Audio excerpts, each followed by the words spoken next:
Well, look, here we are again. We haven't actually moved very far, but we're picking different topics. And one of the things we touched on a couple of sessions ago, I think, which shows how old I am because it was probably about an hour ago and I can't even remember, was around, how we build value and value in terms of people. And, you raised some really good points about diversity. And we kind of thought it would be useful just to explore that a little bit more about what do we actually mean by diversity, why it's a really good thing for your organisation and across your supply chain and how you might go about it. So we thought we'd just do a very quick coffee break about about diversity, yeah? Yeah, sure. It's a bit of a buzzword, isn't it? I feel like diversity can mean different things to different people. So here's an interesting fact. So 8 Advisory is a French business, French headquartered business. Right. And if you discuss diversity in France, that only means gender diversity. Oh.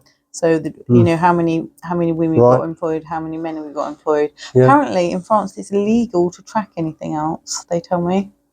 Interesting. And do you know what, this is something I observe in in terms of different language, different places. I'm working in procurement. If I look at sustainability and I look at diversity, in the US, as a generalization, sustainability interest is pretty low, but diversity is really well recognized because it's a federal requirement. You have to have a certain proportion of employers that come either from veteran or LGBTQ environments. Whereas in Europe, it's much more focused on sustainability and less about diversity because that's where the legislation is. But yeah, interesting. So, yes, where should we start? So I think you're going to start off by explaining what the benefits of having a diverse supplier base is, using your procurement insights. Thank you. You can see the skepticism. Right, seriously, diversity of supplier. I mean, if you take what happens in the US, which is there are very strict rules about how many and of what type. I'm not a huge fan of rules. I'm a fan about the principle. And the principle of diverse is that, exactly as you talked about that session ago, diversity brings innovation. So bringing people into your supply chain, organizations that aren't just your traditional suppliers, but they might be just mom and pop organizations. They might be social enterprises. They come with a perspective and a sense of the world that could be very different to your organizations. And if we're thinking about how do we translate products and services and the way we get it from a supply chain into the how we are seen by investors and by customers, we all want competitive advantage. Yeah. And one of the best ways to get it is by accessing that much broader thinking that comes from, as you made a very excellent point, not employing people who are clones of you. Yes. And I suppose to the supplier base, like if we think back a year ago, probably no one would think about having a vendor called OpenAI. Nope, they wouldn't. No. But now everyone's using the free versions, and the large companies are getting enterprise versions of it, like we discussed a few coffee breaks ago. So that's an example how a new entrant is bringing new innovation and wouldn't have been on anyone's preferred supplier list. Quite. Well, yeah, I mean, I suppose you're going to get into a very, and we're not going to go down this rabbit hole, but does having an AI as one of your suppliers count as having a diverse supply base? But that's not. It's definitely different, isn't it? It's definitely a different type of supplier. So diversity is a word, a range of different opinions, a range of different views. Diversity in the, I suppose, strict sense of what we're talking about here in the supply chain is not simply going to the tried and trusted suppliers, but being willing to look at different countries, different cultures, different sizes of organization. And one of the things that is, I do a lot of work with pharmaceutical companies, and it is a simple fact that and actually this applies as well in technology companies, startups bring innovation. That's the whole point of a startup. They bring innovation. As a procurement and finance team, if you're doing supplier due diligence and trying to check whether they're okay to bring on, just about every single red flag gets ticked. They've been trading less than a year. They don't have any track record in product. They haven't got any other customers. They haven't probably done any of their own due diligence. They haven't probably got established policies and procedures. So standard due diligence, by which you and I would understand, we bring a supplier on board the vendor master list, simply wouldn't happen because they don't tick. And actually, we've got to find a way of getting past that, because we know that what that very green startup will bring to the party is pure adrenaline. Yeah, I've seen that when I was back as a controller. Sometimes there would be startups that, for whatever reason, the operation teams wanted to engage with them. Maybe they had some cool technology that they wanted to utilize, and then that's when the operation team, so it would be led by whatever the solution was that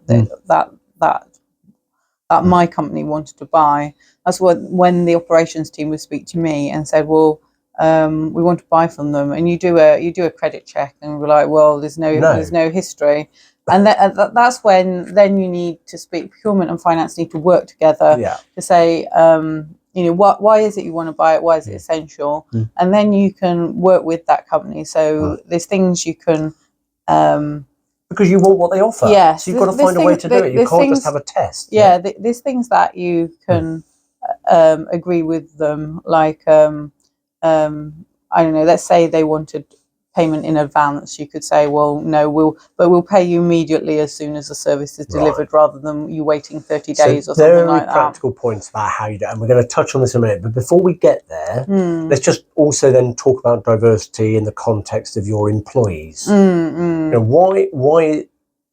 Instinctively it sounds like it's a good thing, but why is it such a good thing? Yeah. So as I said in a previous coffee break, having 20 clones of you, as much as it excites me, would not be a good idea for the literal innovation. Definition of an echo chamber.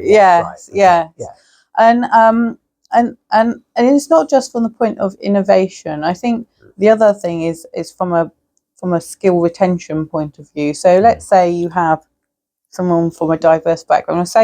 I'll say just my experience of working in very male-dominated businesses. Certainly I've worked in the defence sector and in engineering, in oil and gas, also in a lot of consulting teams. It can be very male dominated. Now let's say if you felt as a woman you wasn't valued equally as your male counterparts, that could be cause for people to leave. Now are you going to not retain good talent based on the fact that you can't create a welcoming workplace that's welcoming of all sexes, all races, all backgrounds? Well, absolutely, and it doesn't matter whether we're talking disability, we're talking gender, we're talking sexuality, we're talking economic circumstance.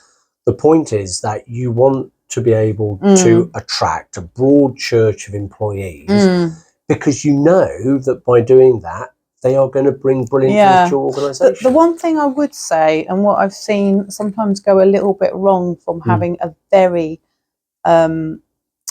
sort of active and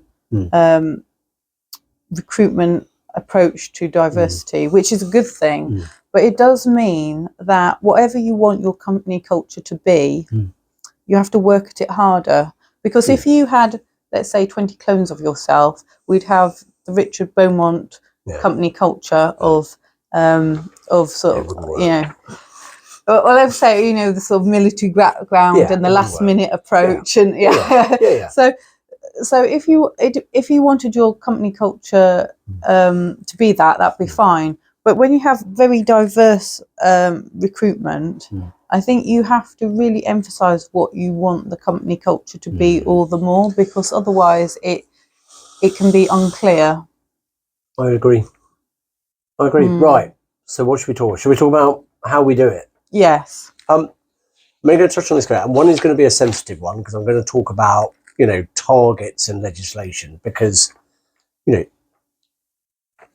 it's very easy where there is some kind of positive affirmation or positive discrimination approach to say we've got to rebalance this or have so many of that or so many of these, which can become, is perceived by some as negative. It's it's almost discriminatory the other way. I think it's really important to say, the reason that those things exist is because fundamentally access to opportunity is unequal. You're quite right to talk about access just on a gender basis of women into male dominated and targets about boardroom composition. The reason we have to have those is because historically it has not been fair. It hasn't been inclusive. And the reason that we have to have targets about, mix of anything is because we haven't done a great job of doing it without having those targets. So it's almost a case of, what my attitude to it is, you're being made to do it because you haven't done it yourself and you should have done. So see it as a route to just kickstart the process of driving diversity. And hopefully as soon as you've achieved it, you can forget about being told to do it and you can start to realise the benefit. The one bit I want to talk about is a practical example, and we talked about change management before. I want to talk about the example of, because this is something I am, and the guy knows it, Jane Pave, Zurich Insurance. I'm an absolute fan. What they've done is you go to any large corporate, they've got, they've got a target to bring in a certain proportion of suppliers that are social enterprises. And, I can tell you now, that is a clawing uphill, desperate collection of facts and figures to demonstrate that you've hit the target. In a nutshell, what he did was brilliant. They changed their RFP process and they said, right, we're going to go to market to get a product or service. We're going to put the question about whether you are a social enterprise at the top of the criteria. And if I'm left with a choice between two suppliers, both equally capable of doing it, but one is a social enterprise and one isn't, the social enterprise will get the business. I mean, it's not like a might get the business, it's a on-off switch. Social enterprise can do the job, you get the business. Two things happen. One, I'll get my numbers wrong, but it was something incredible, like 40%, 400 million of spend was in social enterprises within a year. I may have got that wrong, but it was that kind of scale of change.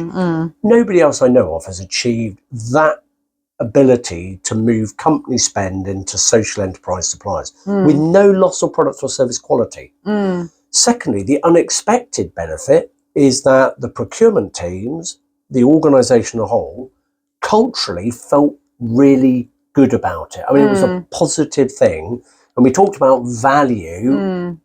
That investment in people generated positive goodwill and good feeling and made people excited that what the company was spending its money on in procurement dollars was actually supporting something that was truly, truly worthwhile. So the takeaway, just to close, is leadership, executive decision making, and the willingness to make a really big, bold change in the way you go about conducting your business in order to achieve diversity is an essential step. And we talked about, we've talked about the role of executive leadership and executive sponsorship on a number of times, but for me, that would be the single biggest thing: executive decision to do it, and then a big, bold change to make it happen quickly. Because not only do you hit a target, you achieve so much more. It goes without scale. Yeah, and just to add the cultural impact of diversity, and I think we'll do a coffee break on. You're right. How do you create a great company culture that would be a good one. Supports your strategic goals? Employ 20 of me. No. Right, everyone, lovely to see you. See you next time. I actually got an exciting one coming up next. We're going to do a threesome. Yes. We're going to actually have a guest, and we're going to talk broadly about someone's experience and how it relates to what we do. But until next time, bye-bye. Bye.